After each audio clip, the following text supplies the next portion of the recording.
ایک مرتبہ حضور نبی اکرم صلی اللہ علیہ وسلم نے پچھلی امتوں کے ایک شخص کا واقعہ بیان فرمایا کہ ایک شخص تھا جس نے اپنی جان پر بڑا ظلم کیا تھا، بڑے بڑے گناہ کیے تھے، اس کی زندگی بڑی خراب گزری تھی، اور جب اس کی موت کا وقت آیا تو اس نے اپنے گھر والوں سے وصیت کرتے ہوئے کہا کہ میں نے اپنی زندگی کو گناہوں میں گزاری ہے، کوئی نیک عمل نہیں ہے، اس لیے جب میں مر جاؤں تو میری لاش کو جلا دیا جائے اور اس کی راکھ کو اور اس کی ہڈیوں کو بالکل باریک پیس لیا جائے، پھر اس راکھ کو مختلف جگہوں پر تیز ہوا میں اڑا دیا جائے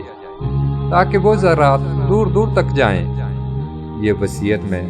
اس لیے کر رہا ہوں کہ اللہ کی قسم، اگر میں اللہ کی پکڑ میں آ گیا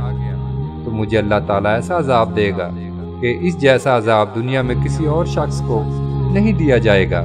تو اس کے گھر والوں نے اس کی وصیت پر عمل کیا۔ جب اس شخص کا انتقال ہو گیا تو اس کے گھر والوں نے اس کی وصیت پر عمل کیا اور راکھ کو ہوا میں بکھیر دیا، جس کے نتیجے میں اس کے ذرات دور دور تک بکھر گئے۔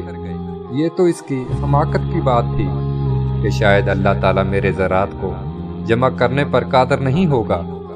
چنانچہ اللہ نے حکم دیا کہ اس کے سارے ذرات کو جمع کرو۔ جب ذرات جمع ہو گئے تو اللہ نے حکم دیا کہ اس کو دوبارہ مکمل انسان جیسا تھا ویسا ہی بنا دیا جائے،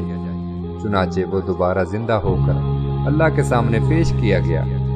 اللہ تعالیٰ نے اس شخص سے سوال کیا کہ تم نے اپنے گھر والوں کو یہ سب عمل کرنے کی وصیت کیوں کی تھی؟ اس شخص نے جواب میں کہا، اے اللہ،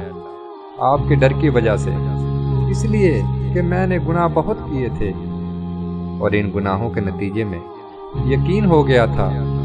کہ میں آپ کے عذاب کا مستحق ہو گیا ہوں اور آپ کا عذاب بڑا سخت ہے، تو میں نے آپ کے ڈر سے اور اس عذاب سے بچنے کے لیے